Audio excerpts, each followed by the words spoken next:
Hello and welcome to the first webinar on the 2021 COVID-19 Audience Outlook Monitor. I'm Chris Pope, Research Programme Manager at the Australian Council for the Arts. I'd like to begin by warmly acknowledging the traditional owners of the land from which I'm coming to you today, the Gadigal people of the Eora Nation. And I'd also like to acknowledge the many nations throughout Australia that we're gathering from and pay my respects to elders past, present and future, and to all First Nations peoples present and online in this session. The Australia Council is delighted to be partnering again with Patternmakers and Wolf Brown to deliver the Audience Outlook Monitor tracking study across a further 3 phases in 2021. Throughout 2020, the Audience Outlook Monitor provided the arts and cultural sector with crucial insights to inform planning and decision-making in the wake of the COVID-19 pandemic. The Council, along with many of our state funding agency colleagues, were very keen to support delivery of this important research tool again in 2021. So I'm sure many of you in attendance today will be familiar with the Outlook Monitor and may have attended some of our webinars last year. If so, welcome back and a warm welcome to everyone who's joining us for the first time today. The focus of today's session will be a deeper dive into the latest March 2021 results in relation to the live attendance outlook, with our hosts Tandi Palmer Williams, Managing Director of Patternmakers, and Andy Donovan, Director of Multi-Year Investment at the Australia Council. I'd also like to thank Nicole and Kylie for joining us today as our Auslan interpreters. So how have attendance rates changed since the previous phase in September last year? How have comfort levels shifted for different types of venues? And how do arts audiences feel about COVID safety measures, the vaccine rollout and the future? We'll explore these questions and more in today's session. Although restrictions have eased and many institutions have reopened, arts and cultural communities across the country continue to be impacted by the COVID-19 pandemic. And we know there are very different circumstances across art forums and in each state and territory. Just in these past few days, we've seen how quickly things can change with the recent COVID cluster in Brisbane and a snap lockdown now in place. So it's vital that we continue to track audience sentiment and provide timely and essential data to inform the sector's decision-making about planning and programming live events, especially as we head into winter months and many arts and cultural events return indoors. So a bit of housekeeping before I hand over to our hosts to kick off today's discussion. Registering questions. If you have a question, please use the Q&A button and we'll try to answer as many of these as we can today. And please feel free to start sending those questions through. The chat function is also available throughout the session, and we invite and encourage you to share thoughts and ideas with each other and use that channel for general discussion. Thanks to Lena from the Australia Council and Bianca from Patternmakers, who will be looking after the chat and Q&A channels today. And now it's over to our hosts, Tandi and Andy. Thank you very much. Thank you, Chris. It's great to be here, and it's great to have so many online to listen to this presentation. Also, I think there's some really encouraging results in this latest survey, and so I'm pretty pleased to see that. But I guess we're under no misunderstanding that there are still some particular and significant stresses out there for organisations, and particularly arts organisations in the sector. And so we're watching and monitoring still very closely here at the Australia Council through multi-year investment to see what these impacts are, and continue to obviously see some concerning results, but also equally pleased to see that there is some recovery starting to happen in audience numbers. And I think that's what we'll get into a little bit today in today's discussion. So there are some positives, I think, but there are also still some, I guess, some signs that there's still some significant way to go in terms of getting back to where we were pre-COVID. Indeed, if we really ever get to a point where we're back to where we were and we're really looking at what a new normal is, I suppose, in terms of audience attendance in the future. So look, I'll hand over to Tandi now to take you through some of the results. Great, thank you, Andy. And just give me a thumbs up to let me know if you can hear me and see my slides. Hi, everyone. I'm sure I know a lot of you already, but if not, my name's Tandi Palmer Williams. I'm Managing Director at the research agency Patternmakers, where we spend our days working with data to help further culture, creative and community causes in Australia. And during the pandemic, a big part of our work has been tracking audience sentiment and behaviour. And along with our research partner, Wolf Brown, we're really pleased to be serving you throughout the rest of the year with audience insights.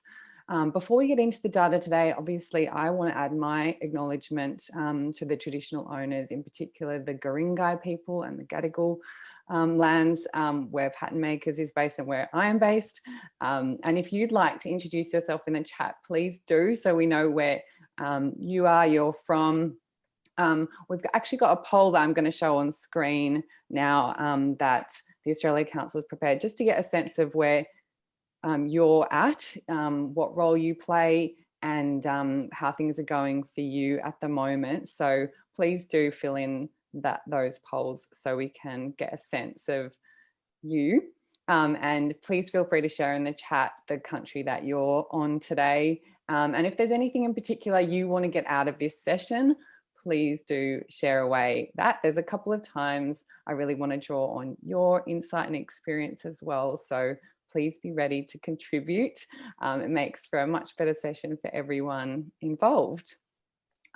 Whilst we're doing that poll, I'll just share a little bit about what we're going to go through today. So thank you, Andy, and everyone at the Australia Council for the opportunity to come and connect with you again. We're going to be talking about the live attendance outlook for 2021, and it's based on data from the Audience Outlook Monitor. So that's the study that's been happening throughout all of last year, and the latest data is from earlier this month, March 2021. It was collected in a cross-sector collaborative data collection exercise involving 130 different organisations. That second poll should be showing for you on screen now. And so we had 130 organisations, from theatre companies to the museum sector to festivals, for instance, all surveying their audience simultaneously. And then we pooled that data into a dashboard with 13,000 respondents. And by pooling and sharing the data in this way, we can build a picture of trends across the sector and in different segments of audiences, unlike what we can see in any single other survey. So it's quite remarkable. And I really want to thank all of the organisations who've been involved in collecting this data. It's really quite amazing and a real gift that we can all share with the sector so everyone can make informed decisions this year. And that's kind of more important than ever. So through this work, we're obviously sharing insights and we want to kind of connect that with what you're seeing on the ground. So it's really important to hear kind of what's working for you. Does this data resonate? What have you learned from actually applying things in practice? And we'd love to basically start compiling a resource of practical tips. So we're going to get that ball rolling today. But really, along with the data, we want to collect practical advice from people just like you to help us collectively bring back audiences as quickly as we can and really rebuild as fast as we can. So let's show the results of that poll now, if they're ready, before we dive into the data. So basically in the room today, we've got a big proportion of marketing and communications people. We've got artistic, fundraising, arts funding, other leadership, and a big other. So if you're other, hopefully you will have shared in the chat the perspective that you're coming from today. And let's move on to show the question about whether people are operating face-to-face or online at the moment. So most people are physically open and digitally distributing. There's a small number that are only online at the moment, but this picture is vastly different to what we saw in our webinars last year, if you remember, when most people were distributing digitally. So, it won't be a surprise to anyone that since we last connected in this way with the September results, that things have shifted quite dramatically. And on that note, let's get into some data. So basically, what we found out in this March data collection is that obviously attendance has really risen dramatically since September. So on screen, you can see the line of the proportion of people who attended in the last fortnight in each state and territory. And I want to just mention that we need to be a bit cautious about how we interpret data from the Northern Territory and Tasmania, where the sample sizes are really small, but they are kind of consistent with trends. So we're seeing basically now around 70% of audiences have returned recently, which is quite phenomenal. And so we're choosing to use the word resurgence, which does seem very positive. Obviously, things are very difficult with restrictions, and we're only really at the beginning, but it is a quite remarkable result that over summer, thanks to all the outdoor programming that's been happening, warmer weather, people have loved the outdoor venues as an option right now. We're seeing such high numbers returning. So that's a really good news story. Another thing that's changing is that since September, the risk profile of audiences has really changed. So on screen, you can see the different data collection periods: May, July, September, and March. And what's most dramatic is that in March, we can now see the red has increased. So the proportion who say they're ready to attend now, or as soon as it's permitted, now represents 2/3 of audiences. There's still 1/3 that say they'll only attend if they're reasonably confident that the risk is minimal. And then we've got a small proportion, currently 2%, who say they can't foresee going out until there's no risk at all. So compared to September last year, the risk profile of the audience has changed. And so many more people feel confident to get out and about. What that means, this chart's getting a bit busy, but bear with me. If we start looking at the bar on the left, which is all audiences, and then we can look at the 3 bars to the right, which are the different risk profiles. What we see is these are the different barriers that are inhibiting attendance right now. So we ask people if anything is preventing them from attending just as they used to in the past. And what we heard is that people are experiencing a range of different barriers. So you'll see that on the top left, I'm going to struggle to see that. Is it 26% of people are still concerned about the risk of transmitting or contracting the virus. But the light green is actually the biggest inhibitor, and that's the risk of lockdowns and cancelled events. So in contrast to September, where the virus was really top of mind for most people, now it's actually the risk of things like border closures, cancellations, and lockdowns that might affect either them or the event that they're attending that's preventing people. And in the yellow, you'll see that 25% are actually, I'm just going to see if you can see this a bit better. Is that any better? Yeah. Yep, great. Sorry, I'm just magnifying this. Let me know if you can see that. In the yellow bar, how are you going with that, Andy? Yeah, that looks better. Is that better?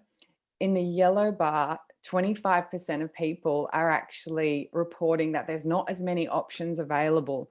So we're seeing that the effect of restrictions actually affecting the number of events that are out there, and the experiences that people can have.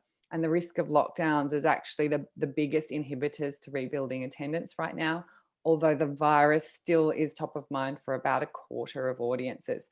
So when we look across the different risk profiles of audiences, obviously these barriers are impacting different segments in different ways. So you'll see on the right-hand side, the people who won't attend until there's no risk are very concerned about the risk of the virus. So obviously 80% say that that's the barrier for them.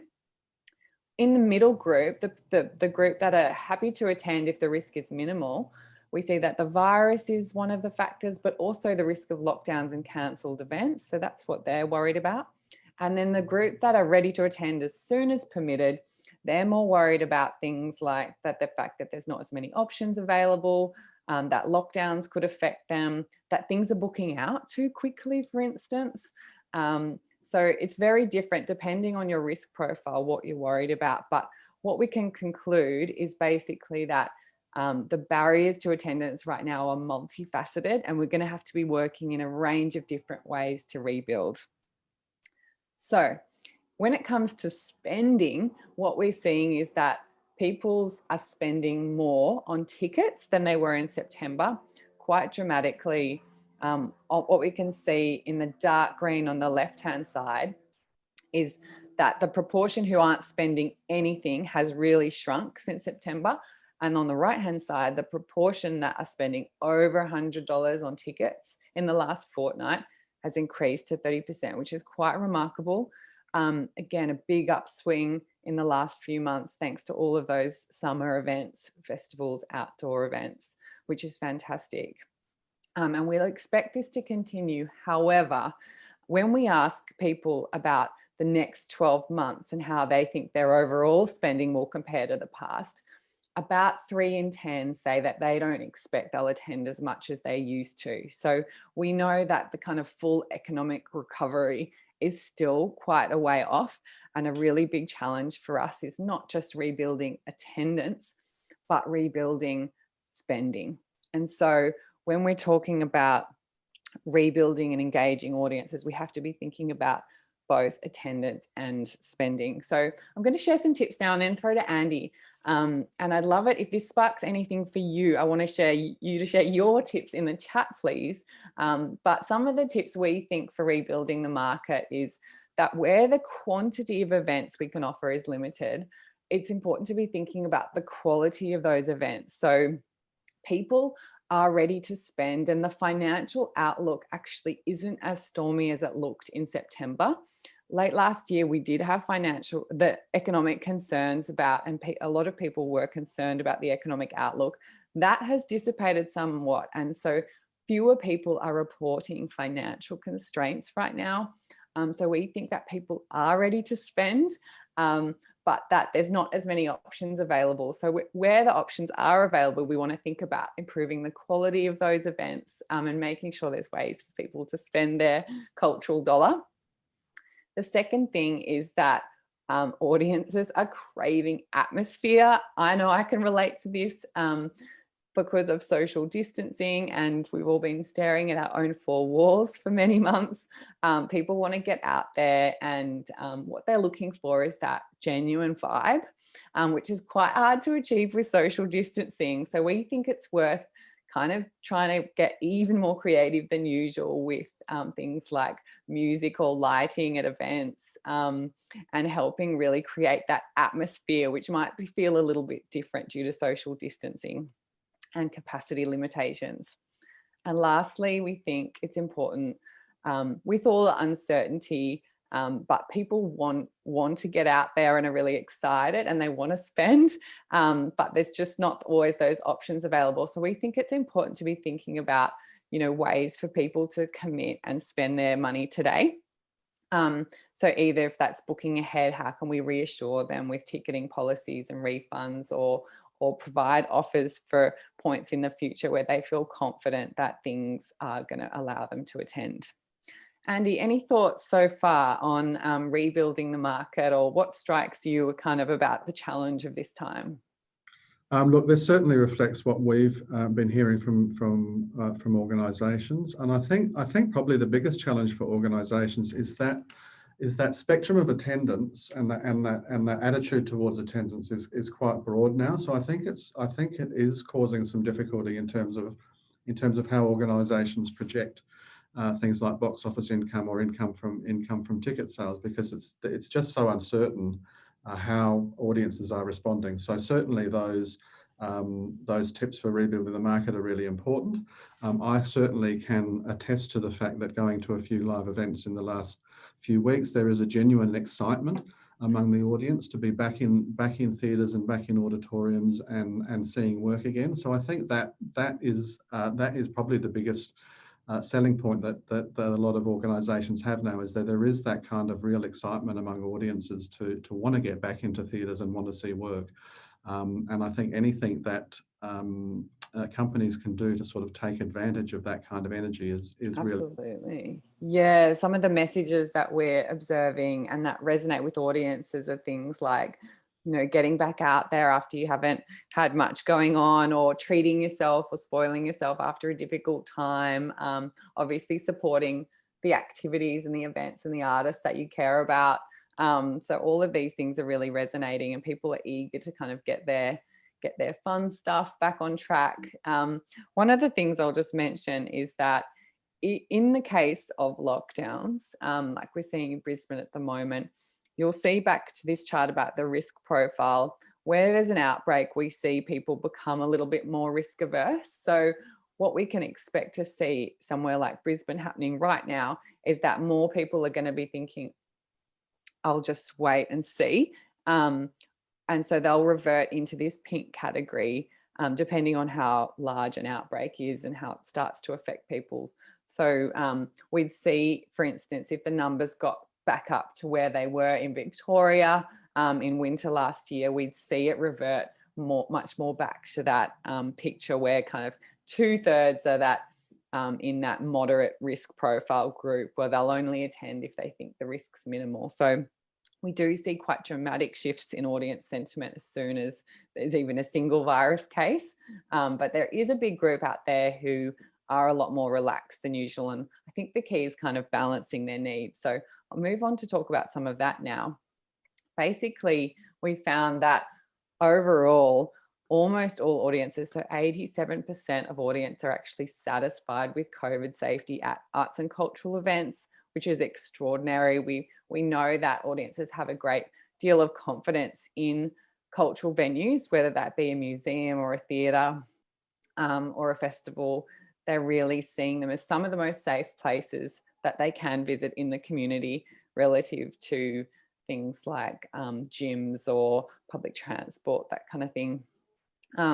But we did ask for people for their feedback about their recent experiences. And although most people are satisfied, us data geeks like to zero in on where there might be opportunities. And so what we've done here is just put up on screen the strengths and kind of weaknesses of different venue types.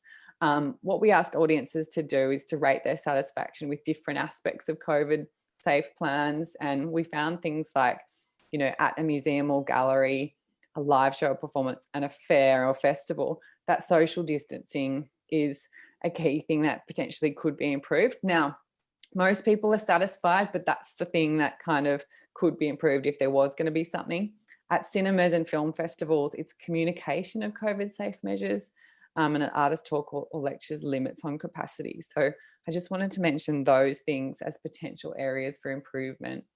And on social distancing, we know that for that 1/3 of people who are a little bit more risk averse, social distancing is really important, but it only really works where it's applied consistently. And I think we've all seen, you know, venues or places where they say it's, you know, 1.5 meters per person, or, you know, the 4 square meter or whatever it is. But actually once you're inside a venue, that's all out the window and you can kind of walk around wherever you want. And so for those of us who are really relaxed, that's no big deal. But for the 1/3 of people who are a bit more cautious, it's important to look at ways for how we can gently enforce social distancing inside venues. So I've put a couple of quotes up on screen just illustrating that people understand it's really difficult to control, but where they see it's not being applied, it does make some people uncomfortable, and it does make them think twice about attending. So wherever possible, it's important for us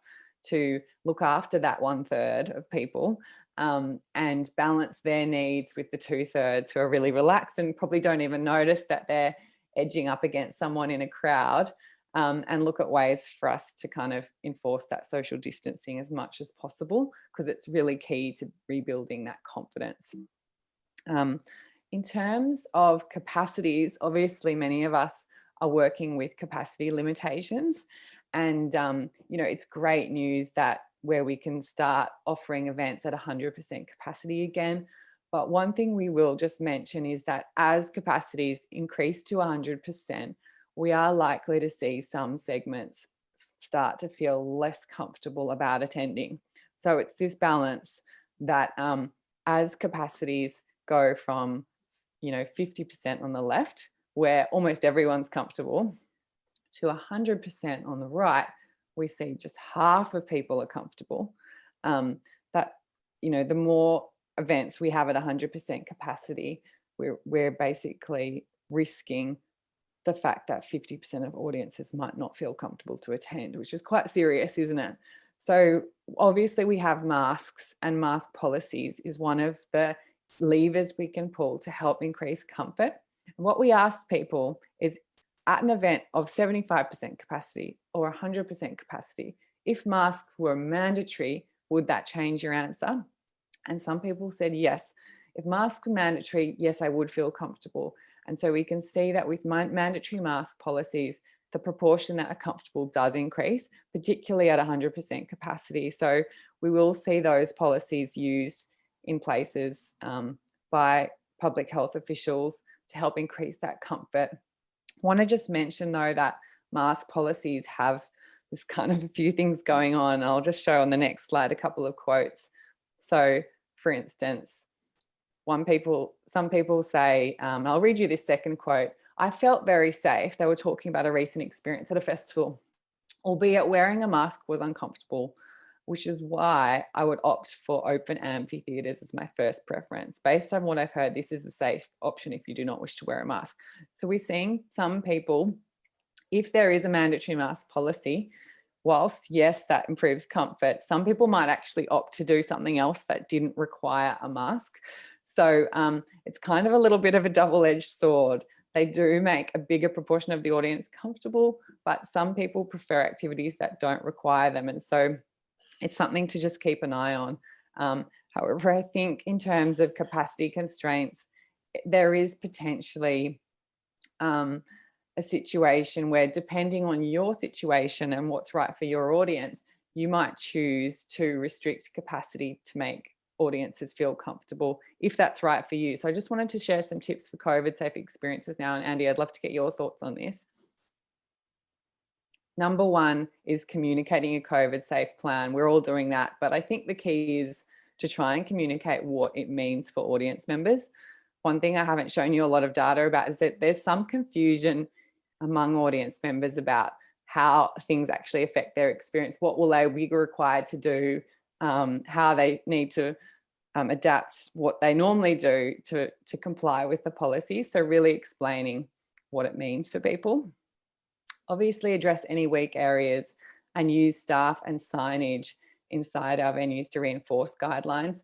And then where it's relevant, consider limiting capacity for selected events if it's right for you and your audience. So obviously we're all eager to get back to 100% capacity as quickly as possible. But if we do that, not everyone's comfortable to attend. So there might be cases for certain organisations, for certain events, where it makes sense to limit capacity and make sure that if you're targeting a certain segment, for instance, older audiences are a lot more sensitive about some of these issues, you might choose to put a capacity limit on an event and hope to reach more people that way.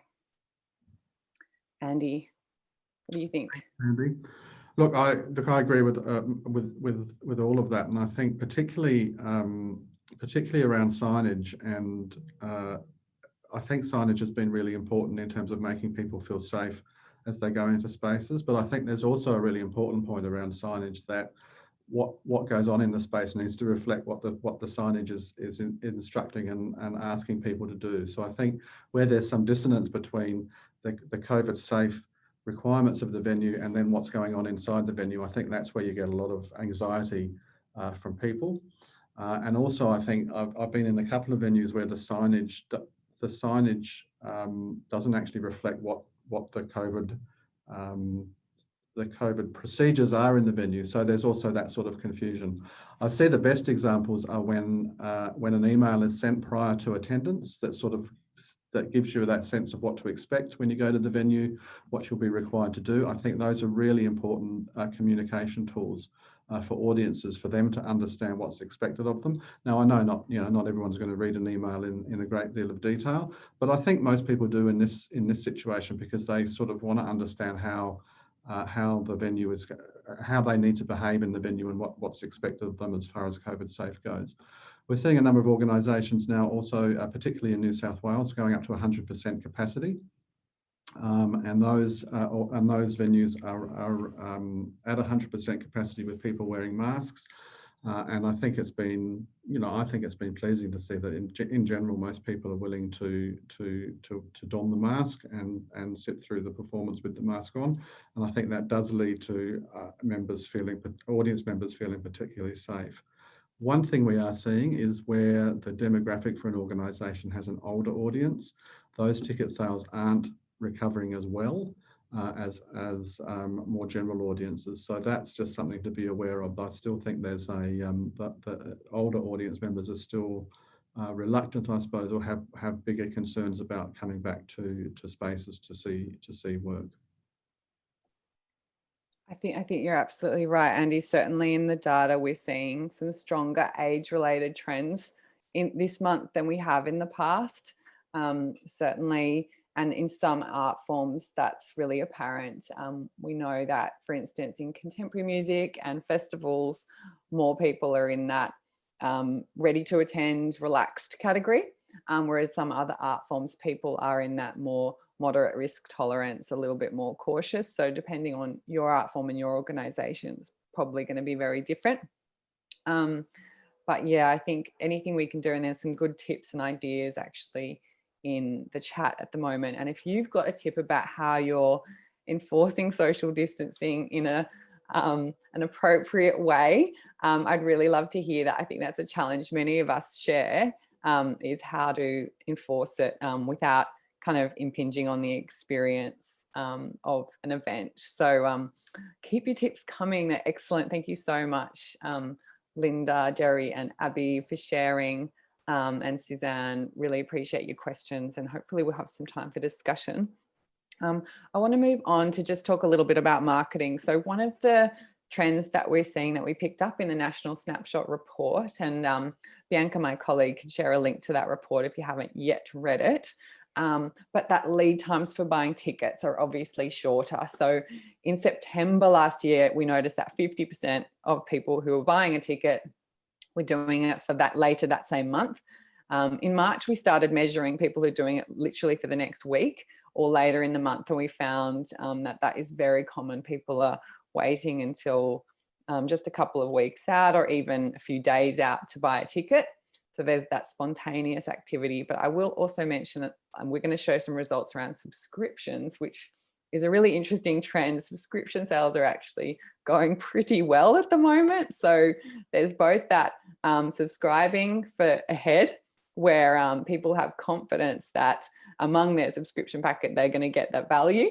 And it's a way to support an organisation, but then also that more spontaneous decision making. And once people are confident an event's going ahead this weekend, they'll commit. So we just need to be really conscious of that in terms of our marketing spend.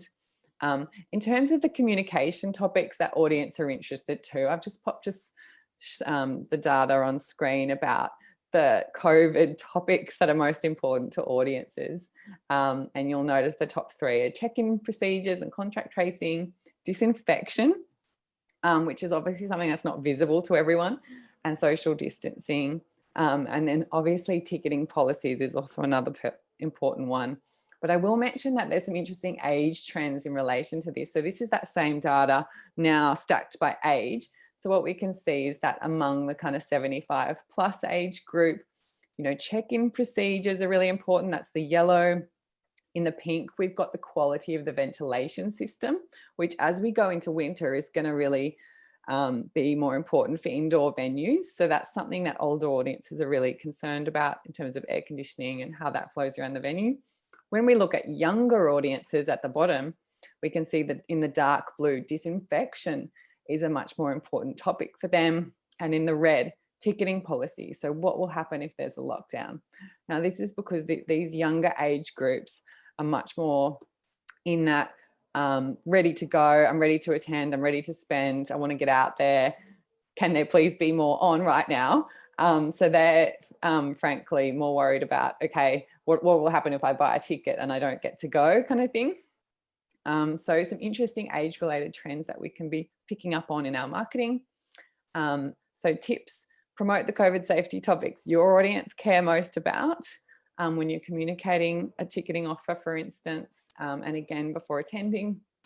Obviously, be strategic about your marketing spend and anticipate last-minute decisions in terms of in the lead up to an event. And email marketing is something that's having a heyday at the moment. Obviously, digital marketing through the pandemic has absolutely taken the front running seat in terms of marketing, and in particular email marketing. A lot of people are relying on email marketing to find out about what's on event, and particularly for digital experience as well. So it's a great time to really reinvigorate your email marketing strategy, set goals for things like subscribers, open rates, click-through rates, and conversions. So if you've been meaning to clean up your database or get some help with email marketing, now it's a great time for that. So moving on, I'll just give a couple more stats before I go to Andy. Basically, the long-term outlook is positive. One of the things we're tracking is about how people think their long-term attendance will be affected. And I've shown up on screen. Have a look at the right-hand side first, where we've got the national average. So in March, 17% of people feel like they won't attend as much as they used to long-term. Obviously, the flip side of that is that 83% of people will attend as much as they used to or more. But for now, I want to focus on the negative. So that's decreased in September. So people are feeling more positive about their long-term attendance than they did in September last year. So whilst we need to obviously stay really focused on rebuilding and prepare for the rebuilding process to take a long time, it could take years. If the GFC is anything to go by, it could take 7 to 10 years before we see things fully recover. But there are some really positive signs that, that it could happen faster than we think. So things are changing quite fast, and there is a high degree of confidence in Australia's vaccination program, particularly relative to our US counterparts who are also running this study at the moment. Australian audiences pretty much all expect to get vaccinated. So over 90% of people were a very pro-vaccine group. And so that's a really big part of rebuilding confidence. And most people think that the vaccination effort will help things return to normal within 12 months. Again, a really positive sign. One of the ways this is manifesting in the market is that we're seeing subscription activity going really well. So I'll show you just on screen in September 2020,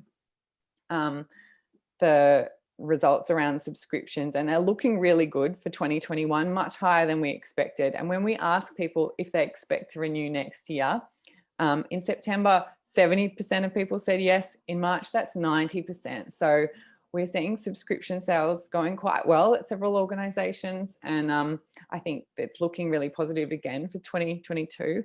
And I think it's because people want to get back out there, they want to get their lives back on track, they want to show their support as well. So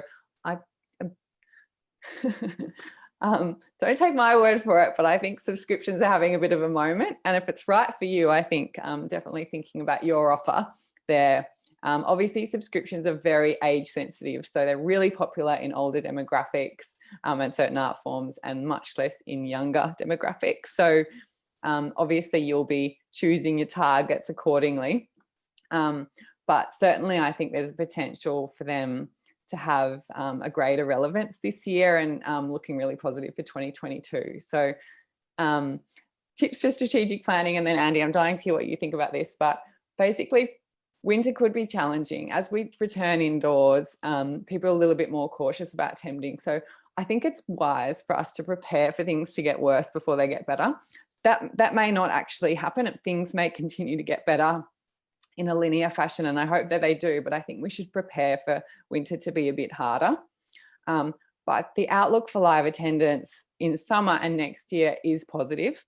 I think that is looking really good, but competition will be heating up. So as more things come online and all of the stimulus that we're seeing comes to bear fruit in terms of what's actually on offer, we are likely to see that competition hot up again.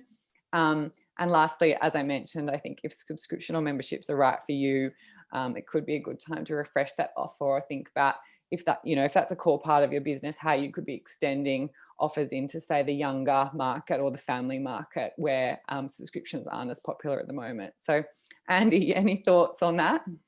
Look, that certainly reflects, particularly on the subscription front, some of the data that we're seeing coming in from companies that do have subscription seasons. I think really interestingly, but some companies have actually adjusted their subscription offerings to more mini seasons. So I guess taking into account people have some concerns about the long-term commitment. So the mini seasons seem to be quite a good response to that, so that they're sort of selling 3-month seasons rather than 12-month seasons. So I think that's something that people should really be considering if they are doing subscriptions, because certainly with the still reasonably volatile environment in terms of shutdowns, it's something that can give people some comfort in terms of that investment into a subscription season. So I think that's positive. I've also noted a couple of the comments in the chat just around the older audience member attendance. I think there is some variability, and certainly based on where you are in Australia, that variability would be expected, I think, in terms of the level of comfort of older members of audiences attending events as well. But certainly it's great to see in this data, I guess, that kind of positive outlook heading forward, and certainly looking towards 2022, when we hope things will return to some version of normalcy after vaccines have been rolled out as well. So I think there's some really positive data in here, and certainly reflective of some positive sentiment among audience members to get back into it. Yeah, absolutely. I think there's a lot in here that's good news. I think, around the country, especially outside of, Victoria and New South Wales are the most cautious states. Obviously, they had the biggest setbacks last year in terms of outbreaks. Other states around the country have felt pretty normal for quite a while. And so it's quite different from place to place and art form to art form. There's plenty in here to be positive about, but yes, I will notice, Jody, about social desirability bias. Absolutely. So some people are, responding to a survey potentially slightly more positively than they would actually behave in the moment. So it's good for us to just be cautious and make sure we're picking up on things like how the economic outlook or social distancing might actually affect behaviour as well, and make sure that we're addressing any kind of weak areas and looking at barriers in a really, careful way. In terms of what we've got coming up, basically we're going to be taking a deep dive into the data on fundraising and support next month. So around this time in April, we'll be doing another webinar, and I'm hoping we can share the link to register for that today. The following month, we'll be doing our deep dive on digital participation. If you've read the Snapshot Report, you'll notice that contrary to live attendance, digital participation has declined since September, but there are some pretty strong indicators in terms of people spending online and premium experiences. So we're really keen to dig into that and some of the features around digital attendance that we're seeing. So stay tuned for those. I will just also mention some of the other resources. Obviously, there's the dashboard, which is available to you if you want to explore the results for your jurisdiction, your art form, or deep dive into a particular segment, and give us a holler if you need any help at all navigating that dashboard. It's freely accessible from our homepage and the Australia Council's homepage. And if you want to subscribe for updates, we send out EDMs a couple of times a month with fact sheets and different releases. So we've got some information coming your way on communicating to segments of different age and risk profiles, and a whole bunch of tips as well that we can share with you. And we wanted to announce our Insight in Action competition, which basically the research is a fantastic resource, but we really want to basically help our sector by compiling tips and insights. And thank you so much to people who've shared those today. Bianca will share a link. Basically, if you want to share an example of something you've tried and what's worked for you or what hasn't, or how you're using data or insight in your organization, we're collating those examples. You can win a prize if you enter. We've got some gift vouchers to give away, or you can win a consultation with either my team or with the Australia Council's research team. And our hope is that collectively we can really get better and better at using evidence in a strategic way and responding to some of the challenges of this time, so that we can bring as broad a possible audience back as quickly as possible. So that's our goal with that. Please jump in and share your examples, and hopefully we can get some great prizes out to you as well. That's great. Yeah, well, I'd just like to say huge thanks to Tandi and Andy for a valuable discussion today, and everyone that used the chat and provided some great tips and comments in there. Tandi's sort of laid out the road ahead. We'll be doing some further webinars, and there'll be other fact sheets on those specific topics in the coming months. So keep your eyes on our website and the Patternmakers website for the webinar series as it rolls out every month. Next month's webinar is on Tuesday, the 27th of April at midday. And I think Lena's just popped the registration link in the chat, but we'll make that more widely available very shortly. So yeah, you can share that with your networks, and we'll be back in April. And you can find lots more information on both the Patternmakers and Australia Council website, links to the interactive dashboards to look at some of that international data benchmarking also. Thanks again, everyone. It's been a good discussion today. I feel like we could talk a lot more about this, but we have to wrap it up, I'm afraid. Thanks again, and bye for now. Thanks, everyone. Bye. Bye-bye.